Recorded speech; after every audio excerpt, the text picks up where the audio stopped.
मुंबई येथील आझाद मैदानात ओबीसी कोट्यातून आरक्षण मिळावं म्हणून मनोज जरांगेंच्या नेतृत्वात सखल मराठा समाजाकडून लाखोंच्या संख्येने आंदोलक मुंबईत धडकले आहेत। तर नवी मुंबईच्या वाशी येथील सिडको प्रदर्शन केंद्रात या मराठा आंदोलकांसाठी राहण्याची आणि जेवणाची सोय करण्यात आली आहे। आज आंदोलनाचा चौथा दिवस, त्यातच आंदोलकांची गैरसोय होऊ नये याकरिता मदतीचा ओघ म्हणून लाखोंच्या संख्येने भाकर, चपाती, चटणी आणि ठेचा पुणे आणि बीड जिल्ह्यातून वाशीत पाठवण्यात आला। यातच आता पनवेलच्या पाटील दाम्पत्याने या मराठा आंदोलकांसाठी घरचा टिफिन आणला आहे।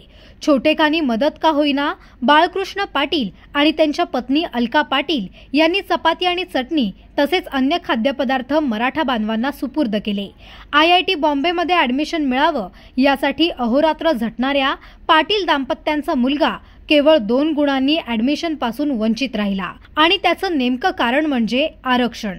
जर आज मराठ्यांना आरक्षण असतं तर आपल्या मुलाचं भविष्य उंच शिखरावर असतं, पण आरक्षण नसल्यामुळे त्याचं IIT बॉम्बेचं स्वप्न हुकलं आणि म्हणून आज मराठा आरक्षण ही काळाची गरज असल्याचं पाटील दाम्पत्याने सांगितले आहे। मराठी आरक्षणाला सपोर्ट आहे।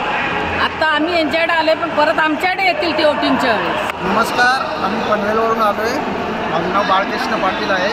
आम्ही प्रॉपर कोल्हापूरचे, पण आमचे सर्व मराठा बांधव इथं आल्यामुळे आम्ही त्यांना थोडीशी काय मदत आमच्याने होता होईल तेवढे, आम्ही पनवेलला राहतो पण त्यानुसार त्यांना आमच्याकडून काय ते मदत होईल आमच्या परीने आम्ही त्यांना करायचा प्रयत्न करतोय। तर आम्ही त्यासाठी इथं आलेलो आहे आज।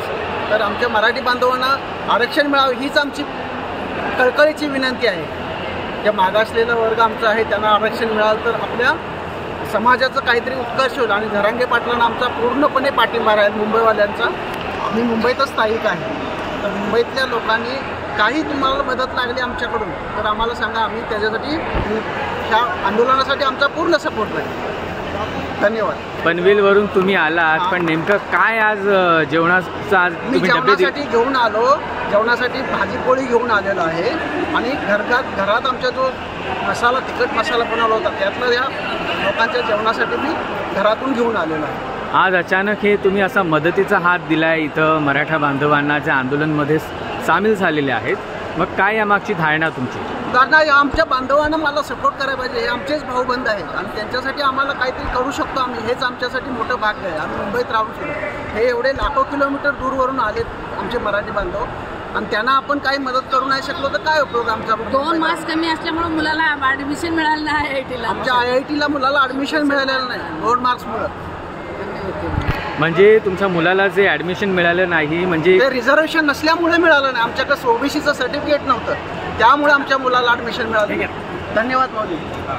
मग किती हाल झाले त्यावेळी जेव्हा ज्यावेळी आता मुलाला IITत ॲडमिशनच मिळालं नमुळे आम्ही दुसऱ्या याला ॲडमिशन घेऊ शकलो आणि तिथे आम्हाला खूप फी भरावी लागली आणि त्याच्याच मित्राला IIT चेन्नईला ॲडमिशन मिळालं आणि त्याला खूप कमी फी लागली आमचा, त्यामुळे खूप मोठा लॉस झाला। तर आमच्याकडेही सर्टिफिकेट असेल तर आम्ही त्या कॅटेगरीत बसू शकतो। म्हणजे आता कुठेतरी आता काळाची गरज आहे, आरक्षण ही काळाची गरज आहे आपल्या मराठी समाजासाठी आणि जो रंजले गांजलेला मराठी समाज आहे तो आपला कुठेतरी शैक्षणिकदृष्ट्या सोबत झाला पाहिजे, हीच माझी पूर्णपणे इच्छा आहे। म्हणजे जो तुमचा मुलगा जो वंचित राहिला त्या ॲडमिशनमधून कुठेतरी अनेक जे मराठा बांधव आहेत, विद्यार्थी आहेत, त्यांचं कुठेतरी स्वप्न साकार व्हावं आणि त्यांचं आयुष्य चांगलं व्हावं हेच माझी इच्छा आहे। आणि आपल्या मराठी बांधवांना आपण हक्काचं आरक्षण मागतोय, आम्ही काय त्यांच्यात कुणाच्या दुसऱ्याच्यात वाटेकरी व्हायचं असं म्हणत नाही। आम्ही स्वतः कुणबी आहे तर आम्ही त्या कुणबी मराठाच आहे ना आणि त्या OBC मध्येच आम्ही बसणार आहे, त्यामुळे आम्हाला आरक्षण मिळावं हीच आमची इच्छा आहे।